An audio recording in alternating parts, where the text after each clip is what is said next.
사실 저는 이제 여기 강원도 화천에 들어온 지 이제 4년차 접어들었는데요.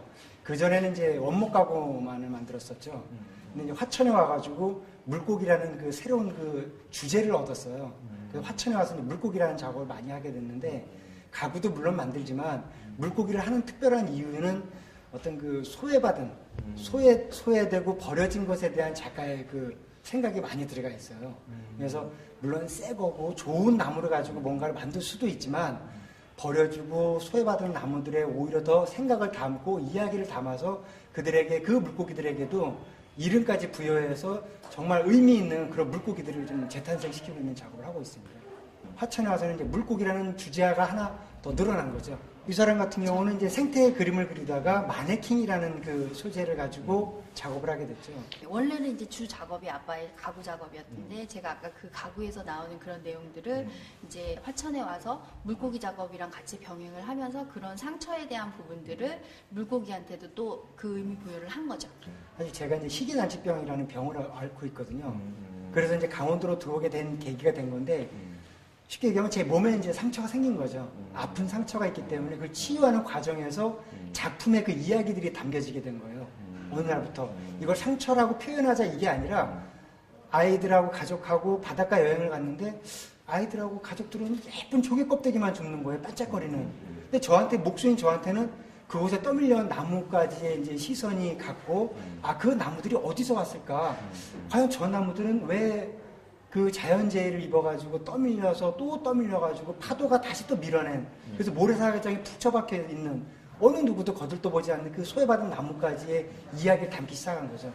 그래서 부랴부랴 막 그 나무들을 이제 수집을 해가지고 작업실에 놔두고, 제가 아까 설명한 그 가구를 만들면서 디자인하면서 깎아 버리는 대신에 이 제가 그 수집해온 그 버려진 나무에게만큼은 있는 그대로 그려나가자. 그럼 일체 이렇게 공정이 없는 개념이에요? 그렇죠. 문양만 그려놓는 거죠. 그래서 생김에다 그대로만 담으면 굉장히 멋진 그 이야기들이 나와요. 재밌고 아주 위트가 있는 그런 쪽으로 나와요.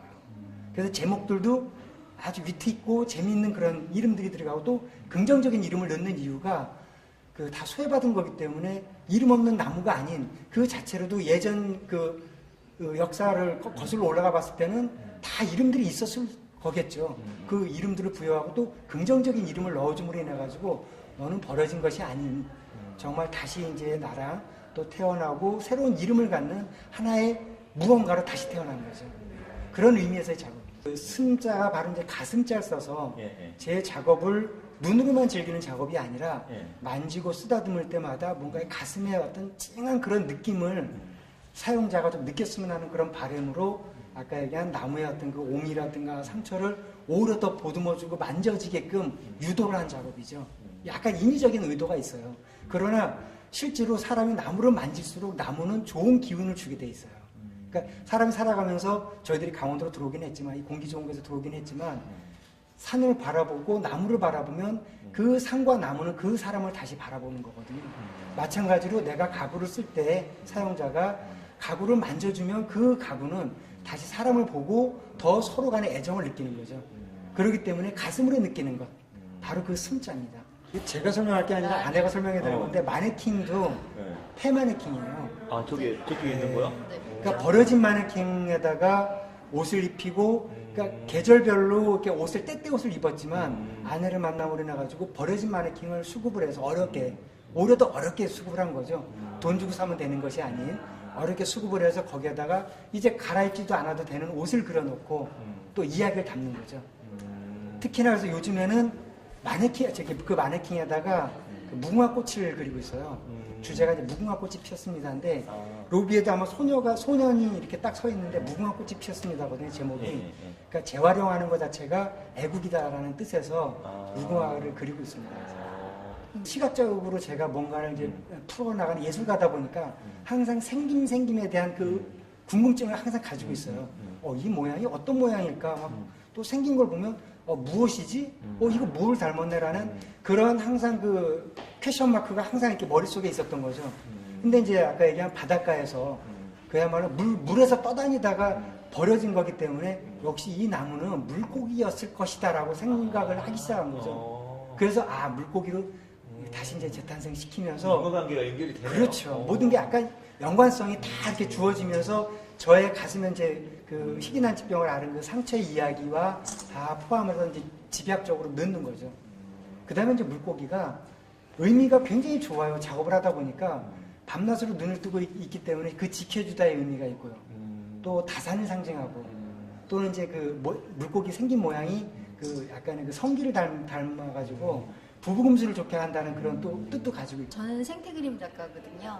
그래서 이제 원래는 여기가 숲속 예술학교잖아요. 그래서 숲은 우리 아빠가 말하는 나무를 가리키고요. 저는 숲 속에 사는 곤충들, 식물들을 작업하는 생태 그림 작가예요. 근데 이제 우연치 않게 이제 여기 화천의 생태가 제일 많이 잘 보존되어 있는 것 같아서 이쪽으로 이주를 했고, 또 여기 와서 제가 이제 제 파트는 아니었지만 양서 파충류들을 이제 요 밑에 계곡에서 제가 채집을 하면서 1년 반 동안 채집을 해서 그걸 공부를 하다가 보니까 그런 내용들이 굉장히 재미있더라고요. 그래서 제가 이제 주로 하는 생태 그림뿐만 아니고 제가 하는 그런 그 창작 작업들에도 그 제가 생태 그림 작가로서 했었던 모든 내용들을 좀 더 단순화시켜서 그 의미들을 갖다가 이렇게 하는 그런 작업들을 하고 있어요. 그래서 저기 뒤에 보시는 이제 그림 같은 경우에도 그 파란 양귀비꽃이 그 동양의 양귀비꽃이에요.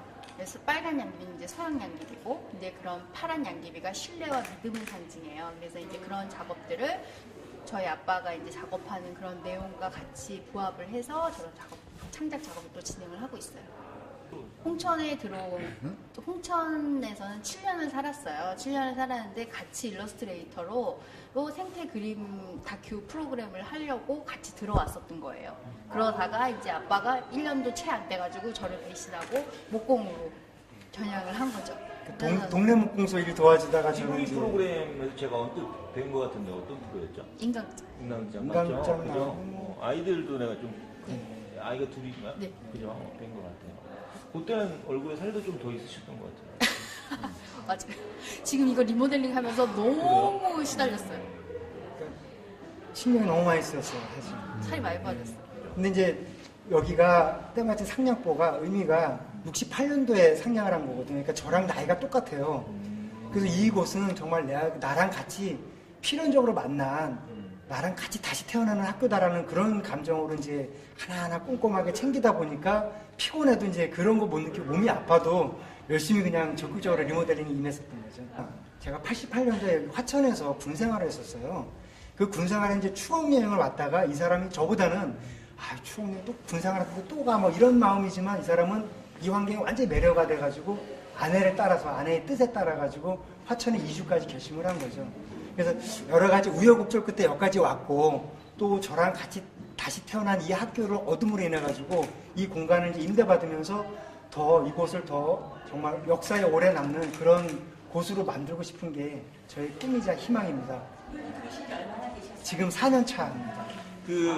여기 저희가 일단 취재온 게 화천 산천어와 관련해서 저희가 취재온 거거든요. 그래서 우리 이제 화천에서 많이 두 분 작가님이 되게 환영하시는 느낌이 있거든요. 네. 그렇죠. 네. 그리고 화천 산천어 축제 아니면 화천의 뭐 작가로서 앞으로의 어떤 작업이나 뭐 이런 걸 좀 더 화천을 위해서 뭐 하겠다 뭐 이런 계획들이 있으신가요? 뭐 저나 이 사람이나 이제 그 각자의 그 자리에서 저는 이제 나무라는 어떤 소재를 가지고 좀 더 작업화시켜서 해서 구체적인 그 산천어가 주제가 아니라 물고기라는 그 큰 통칭을 가지고 그래서 이제 좀 더 작업 세계를 좀 더 깊이 있게 좀 다루고 싶은 거죠. 화천의 자연 풍광하고 두 분이 궁합이 맞으시는 거죠? 너무 잘 맞아요. 그래요? 어떤 거? 그러니까 아이디어가 생각이 막 무궁무진해요. 뭔가 풍경을 봐도 거기서 얻어지는 걸 막 뭔가를 해야 되고 막 못 견디는 거예요. 그래요? 그래서 아마 그 물고기도 아마 그래서 시작을 하게 된 것 같아요.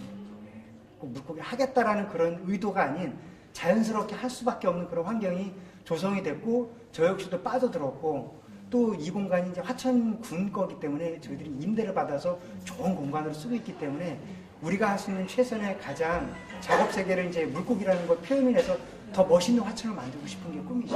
물고기 작가한테 딱 맞는 곳이네.